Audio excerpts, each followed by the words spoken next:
Not every Hollywood star starts with fame, fortune, or talent recognized early. Some start with rejection, self-doubt, and survival. Channing Tatum's story is one of those.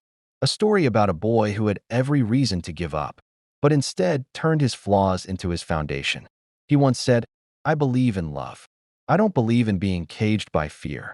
That sentence defines his life, not just his career, but his mindset.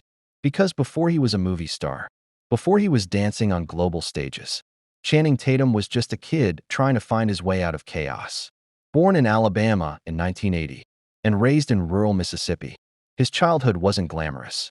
He grew up in a small working-class family, surrounded by hard work and humble living. His parents did what they could, but money was tight. He struggled with focus in school and was later diagnosed with ADHD and dyslexia, labels that made him feel misunderstood. "They said I was stupid," he once shared, "but I just learned differently." That early pain of feeling less than became the first spark of his drive. Instead of letting school define him, he decided to define himself. But as he grew older, the world didn't make it easy.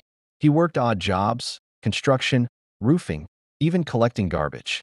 And for a while, it seemed like that would be his life. Then came one of those unexpected turns that only happened to people who refused to give up. A talent scout spotted him on the street in Miami and invited him to audition for a modeling job. At first, he thought it was a joke, but it wasn't. That one moment, one yes, changed everything. He started modeling for brands like Abercrombie and Fitch, Pepsi, and Armani. But behind every glossy photo, there was still a man battling insecurity. He later admitted that modeling felt empty. It paid the bills, but didn't fill the soul. He wanted more meaning, something creative, something that allowed him to express who he really was. So he began dancing, and not in fancy studios or training centers, in small clubs, performing to survive. It was during those years that Channing learned one of his greatest life lessons. Confidence isn't given, it's earned. When you stand under harsh lights, judged by strangers, you either crumble or rise.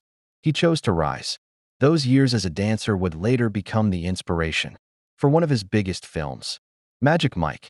But what made that story powerful wasn't the glitz or the choreography. It was the message that no matter where you start, your past doesn't define your potential.